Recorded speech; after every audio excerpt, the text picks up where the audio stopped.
Hey everyone, this is Hypo Al, and welcome back to more Let's Play Kirby 64. In the last episode, we completed Neo Star, and in this episode, we'll be finishing the first half of Shiver Star, which is probably my favorite level in this game, because, well, it's a snow level, and unlike other snow levels or ice levels, there really is no need to worry about ice physics at all, which is pretty nice. So you may have noticed on the level select screen and even the map screen how Shiver Star sort of resembles Earth. It even has continents that are similar to Earth's, and it even has a moon with it. Well, it turns out that Shiver Star is actually speculated to be a post-apocalyptic version of Earth, how all life has just been frozen over. It kind of begs the question how all of these enemies even got here. How did they get here? Did they just travel from space, from other stars? Like, what did they do? And it's also kind of weird because the next couple levels in Shiver Star are some of the happiest in the game, including this one. I mean, it kind of fools you into thinking that it's just a winter wonderland. I mean, even the music does that too, but in reality, all life has just been frozen over, and there's even a level later on that kind of reinforces this idea. But I kind of like this idea because it's really cool. It's, because you wouldn't think of something like that being in a Kirby game because everything is all cute and adorable and things like that. So it's just really cool to think about. No pun intended. And coming up here, I believe it is this room, is a here we go, a Wall D segment where we're bobsledding, which is pretty awesome. So if you haven't guessed already, every last Wall D segment that we've had has always included a shard in some point. Even when he got taken over by the darkness that's taken over that's taken over just died. Sorry. Well, that's what happens. You just pretty much just wipe out on the bobsled like that. So if you haven't guessed already, every Wall D segment throughout the game has had a shard at some point. And that includes the time that we fought Wall D as Wall D when he was possessed by dark matter. And I don't know why I keep calling it the darkness, because it's actually called dark matter. You got a shard out of that fight after you finished it. And all the shards are not particularly hard to find at all. I mean, for the most part, except for that one in the forest level, they're pretty much all in plain sight, but even then, the stars pretty much just guided you to the shard. And so, once again, they're just relaxed points where you can regain health and stars, and even gain lives off of the stars if your bar is high enough, and pretty much just plow through the enemies and just avoid obstacles, you know. Same second verse, same as the first, like we've had through every Wall D segment before.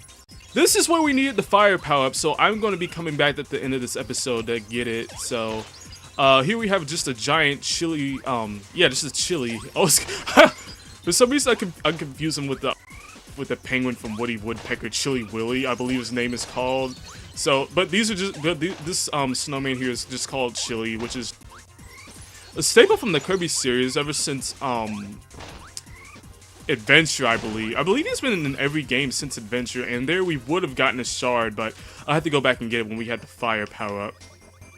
So, in this room is another shard where, if I could stay alive, that is. Okay, we can disintegrate the chili too. Well, we really don't need a power-up for any of the, for the last shard in this level. What we have to do is just to jump into one of these frozen lakes. I'm trying to remember. It's the last opening in the frozen lake that you see, and also unlike other ice levels, the freezing water won't affect you at all. It's just like regular water. And what's also, like I said before, what's nice is you don't slip on ice at all. I believe this is the one you have to go through. Just so you know which one it is, just look out for the one with the Gordo, and just go through this tunnel here, and it should be at the very end of this lake, right there, as a matter of fact. So let's go ahead and get it. And unfortunately, there's not another opening, so we'll have to swim all the way back. And so, again, just watch out for the Gordo. I think I'm gonna grab a power-up here, real quick, or not at all. So, actually, as a matter of fact, I would prepare for the next level just to get another one of the shards, but But the power-ups that we need to get the shard in the next level are, you don't, it's not required. But here's, I actually didn't mean to get it, but here's another opportunity to show off another combo here. This is what happens whenever you combine ice and cutter. You get these ice skating, you get ice skates pretty much. So pretty much just ice skates. You can jump, and you can also press B to break. They'll create little tornadoes. So with these ice skates, you're pretty much just making little ice tornadoes, and essentially what you're doing is just cutting your enemies with the blade of your skates, which is kind of gruesome actually. And in all honesty, this probably wasn't the best room to show this off in, considering we have our good friend Yariko, not to mention these dudes with the rocks, which are pretty annoying. But I guess it kind of takes some getting used to, because you can also break to kind of avoid that. And this is probably what, as an offensive weapon, this really isn't all that effective. I mean, it only really works when you jump. It's kind of similar to how the refrigerator really isn't all that effective. But at least with the refrigerator, you can heal yourself with the food, and you can at least, yeah, you can also use the food as an offensive weapon too, if you really think about it. And like, kind of similar to how the ball power up from Kirby's Adventure, it's kind of an example of a fun to use but very ineffective offensive weapon. As a matter of fact, this world in particular has some of the longest levels in the game, and there's a little witch friend in the background. Hopefully we can make it in the okay, good. I definitely want to get the maximum tomato. That's for sure. Hopefully. Okay, good. Okay, so with that, let's go on to the next level. And I gotta say, I love this rendition of butter building. It is just amazing. And this is actually another one of my favorite levels in this game. So I bet you're wondering, what exactly is a sky level doing in an ice level? Well, the way I see it is that it gets, you know how it gets colder the higher you go up, and even in the space it's freezing. So that was pretty much their excuse for throwing that in there, which I'm all for, because I love sky levels as a whole. But I really like how in this game, how they really switched it up with all the different environments in the level. It wasn't just block of ice, glacier, freezing pond, you know. It's how they had just Wonderland sky, you know, just to mix it up, which is really cool. And I also love how Mother Nature herself has kept these gems in the sky from falling down onto whatever is below, because if one of those things hit you, you're pretty much as good as dead, because those really aren't hailstones. Those are pretty much just missiles. Our first shard of the level should be underneath this cloud. Actually, I believe it's on this side. As a matter of, yeah, there it is. Yeah, pretty much if one of those crystals drops on you, you're good as dead. So another thing about this level is that they, like, whenever I first played this level, I didn't immediately think clouds at all, even though we're clearly in the sky. I thought this, and I still kind of think that this was pretty much just an like an ice cream level, because if you really think about it, this actually is like, you can honestly pass this off as a dessert level. You can even pass off these crystals as rock candy.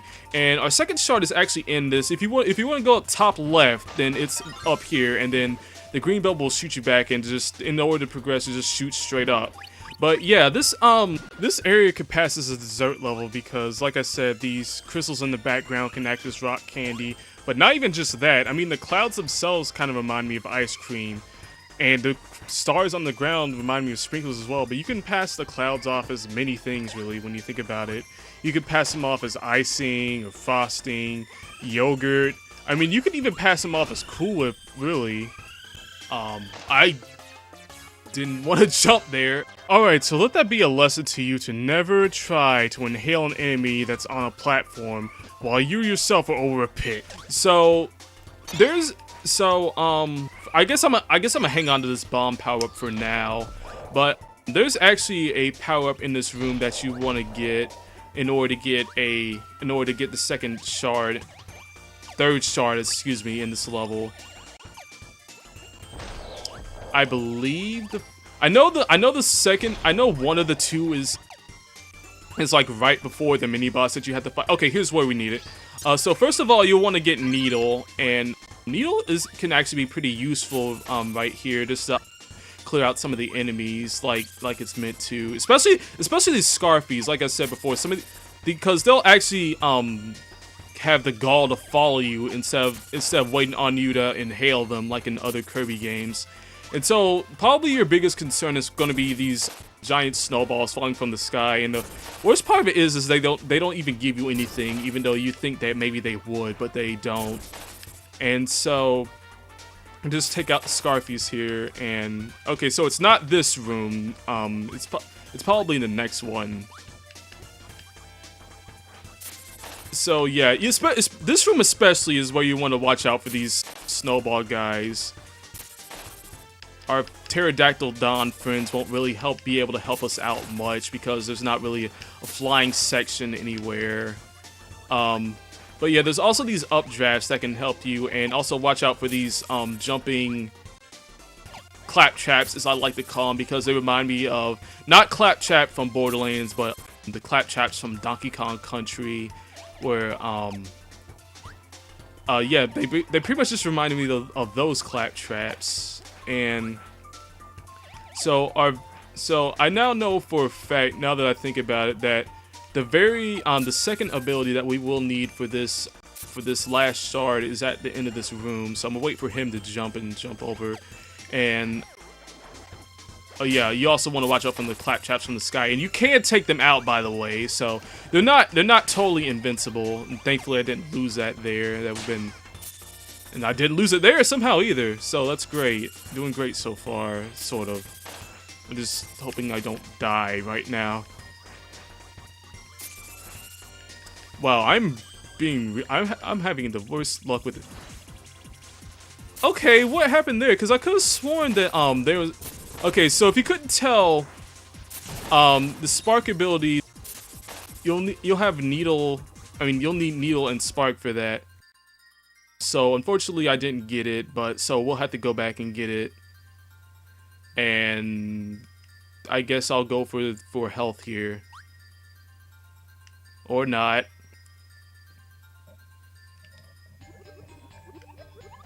Okay, so I'll just meet you back and show you where all the rest of the shards I missed.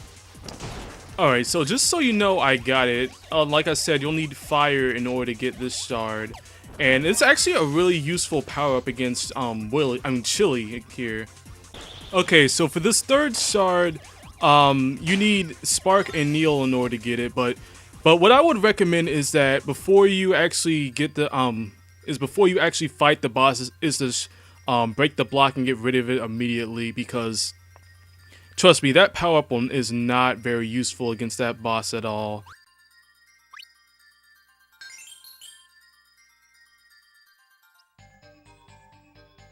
Okay, so that's going to do it for this episode. Thank you all for watching. This has been Hyper Wallow. And until next time, I'll see y'all later. Take care, everybody.